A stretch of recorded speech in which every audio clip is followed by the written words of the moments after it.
Kapitan Amerika kontra kay Luke Cage, ang may di mababasag na kalasag laban sa may di mababasag na balat. Si Steve Rogers ang sukdulan ng pisikal na potensyal ng tao. Isa sa pinakamagagaling na mandirigma at posibleng may pinakamahusay na tactical na isipan sa mundo. Maaring hindi kasing husay ni Cap si Luke Cage. Hindi naman marami ang kasing husay niya. Pero hindi mo naman talaga kailangan maging ganoon kapag sapat ang lakas mo. Para mapatumba ang lahat sa isang suntok lang. At matibay ka na kayang tiisin ng isang misil na parang wala lang. Sino ang mananaig? Himayin natin. Ipinanganak noong 19 na daan at 20 dash si Steve Rogers ay may matinding pakiramdam ng tungkulin sa kanyang bansa. At nais tulungan at ipagtanggol ang mga hindi kayang ipagtanggol ang sarili. Gayunpaman, payat at mahina si Steve kaya hindi siya pinayagang sumali sa hukbong sandatahan para sa ikalawang digmaang pandaigdig. Gayunpaman, dahil sa matindi niyang kagustuhang maglingkod, siya ay napili para sa Super Soldier Project, kung saan siya ay ginawang pinakamataas na antas ng potensyal ng tao. Bilang Kapitan Amerika, pinamunuan niya ang laban kontra Nazi at Hydra bago naiwang nagyelo sa Arctic matapos ang digmaan. Muling nagising si Kapitan Amerika sa makabagong panahon. Ngayon, siya ang leader ng Avengers habang sila'y lumalaban para sa katotohanan, katarungan at kalayaan. Bilang isang super soldier, malinaw na si Kapitan Amerika ay superhuman. Nagkaroon ng kaunting debat kung gaano nga ba kalakas talaga si Steve, kung siya ba ay superhuman o talagang subdulan ng potensyal ng tao. Pero kahit ano pa man, kaya niya mag-bench press ng ilang tonelada bilang pampainit lang. Madali niya napupunit ang bakal, kayang maghagis ng kotse, at madalas bumuhat na ilang toneladang debris o mabibigat na bagay. At lahat ng lakas na yan ay kitang-kita kapag sumusuntok si Steve o kapag inihagis niya ang kanyang kalasag. Nasaktan ni Steve si Spider-Man sa suntok niya. Napapatumba rin niya hanggang mawala ng malay ang mga taong di tinatabla ng bala sa isang suntok lang. Nasira pa niya si Iron Man at napunit ang armor gamit ang kamao. Kapag inihagis ni Steve ang kanyang kalasag, kaya niyang sirain ang mga sasakyan, pabagsakin ng helicopter, sirain ang robot, o buwagin ang tangke. Sobrang lakas ni Kapitan Amerika. Sobrang tibay din ni Kapitan Amerika. Parang superhuman talaga. Nabato na siya sa mga pader at nabagsakan na ng mga gusali. Pero ayos lang siya. Natanggap niya ang suntok mula kina Namor, Spider-Man, Iron Man at Hulk. Pero nabuhay pa rin. Nahuli na siya sa malalaking pagsabog kahit sa sobrang lapit. Pero ni Gas-Gas wala sa kanya. Mas nainis lang talaga siya kaysa sa ano paman. Yung mga pagkakataon na nabaril o nasaksak siya. Minsan hindi pa nga napapansin ni Kapitan. Hanggang sa ituro na lang sa kanya pagkatapos. Gamit ang kanyang kalasag, kayang tanggapin ni Kapitan ang mga ataking pangwasak ng planeta na parang walang epekto sa kanya. Si Thor, Hulk, Hercules, Thanos, Ultron, lahat sila ay sinubukang sirain ng kalasag. Pero wala ni isa sa kanila ang nagtagumpay. Kaya nitong harangin lahat ng dumadaan. Hindi ito masisira at kaya pa nitong tiisin ang mga atake ng mga Diyos na may kapangyarihang pang-universo tulad ng mga Celestials. Grabe, ubod siya ng tibay. Sobrang bilis din niya. Lahat tungkol sa kanya ay higit pa sa tao. Pati na ang kanyang persepsyon. Ibig sabihin, hindi lang siya umiiwas sa mga bala dahil sa taon ng pagsasanay at reflexes, kundi talagang nakikita niya ang paparating na bala at basta na lang siyang umiiwas. Ganon siya kabilis. Isa siya sa pinakamabilis na street level na bayani. Palaging sumasabay sa bilis na Daredevil, Iron Fist o kahit si Spider-Man. Kaya pa niyang gamitin ang kalasag para harangin ang mga bala kahit na iputok na, harangin ang kuryente o kahit mga ataking gawa sa liwanag. Sa madaling salita, dahil sa bilis ni Kapitan Amerika at sa galing niya sa paggamit ng kalasag, halos imposibleng tamaan siya. At siguradong makakapatama rin siya ng mga suntok. At hindi lang sapat na si Kapitan Amerika ang pinakamatinding super sundalo at sukdulan ng kakayahan ng tao.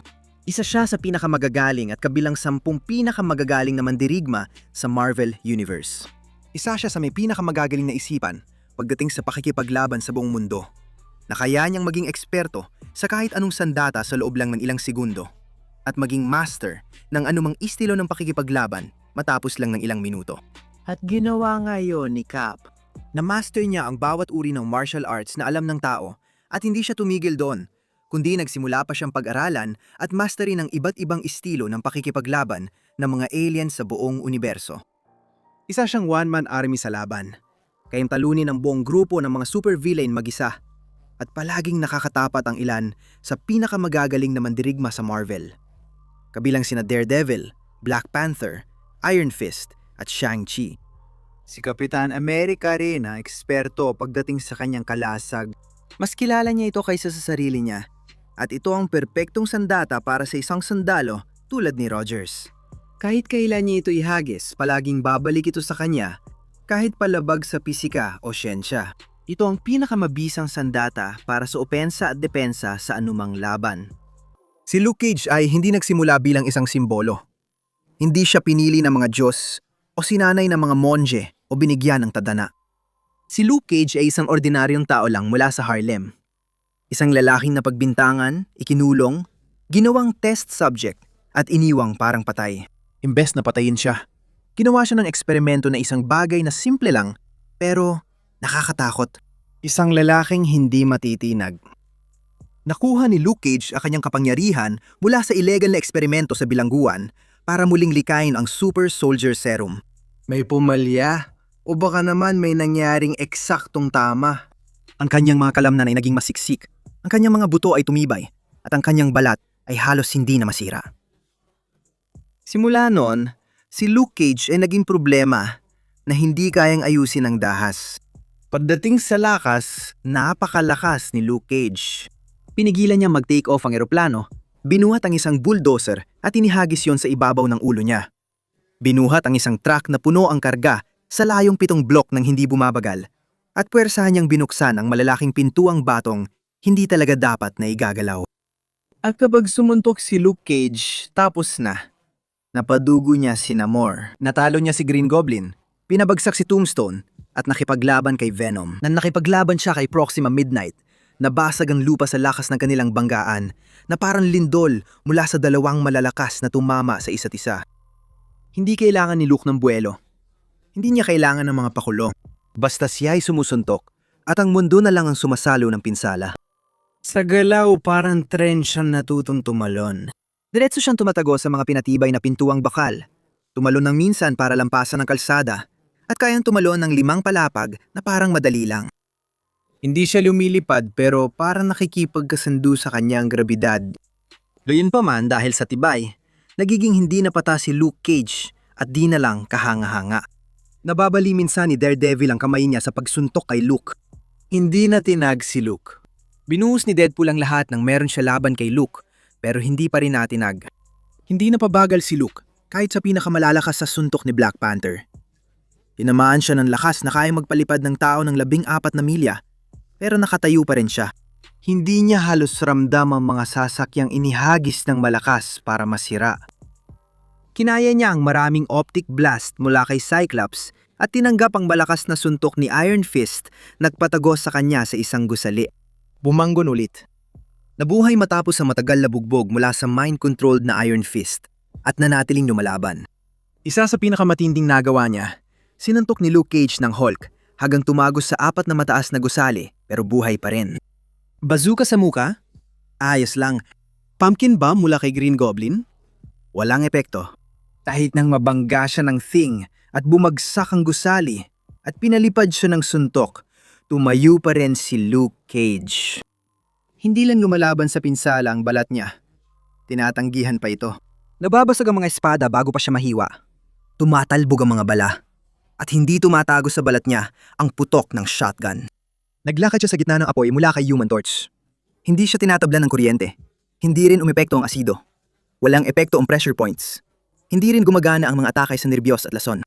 Walang nakakapigil sa kanya. Hindi lang basta sumasalo ng pinsala si Luke Cage. Wala siyang pake, parang normal lang. Si Luke Cage ay hindi pa showbiz. Hindi siya komplikado. Isa siyang pader na gumaganti ng suntok. Hindi mo siya madadaig sa putukan. Hindi mo rin siya kayang tagalan. Kapag nagpa siya si Luke Cage na, tapos ka na talaga. Sino ang mananalo? Sige, pag-usapan natin. Mukhang dikit sa papel, pero sa totoo, hindi naman talaga. Si Kapitan America ay isa sa pinakamahusay na mandirigma sa mundo. Sa teknikalidad at sa karanasan, wala talagang mas magaling kesa sa kanya sa kung paano manalo sa laban. Natalo niya ang mga kalabang dapat sana'y wawasak sa kanya dahil lamang sa lakas, dahil matalino siya at nakikita niya ang mga paraan na hindi nakikita ng iba. Problema, si Luke Cage dito parang walang pwedeng ipanlaban sa kanya. Nagsimula ang laban gaya ng inaasahan mo. Nabasa agad ni Cap si Cage. Malaki, malakas, mabagal ang mga paa. Hindi siya humaharap, umiikot siya at kinokontrol ang distansya. Gamit niya ang kalasag para hindi makalapit si Luke at tinatimingan ng suntok kapag may butas si Cage dahil hindi technical na mandalaban si Luke Cage. Isa siyang basagulero, kahit hindi naman niya kailangang lumaban ng ganon. Sa simula ng laban, magandang ipinakita ni Kapitan America.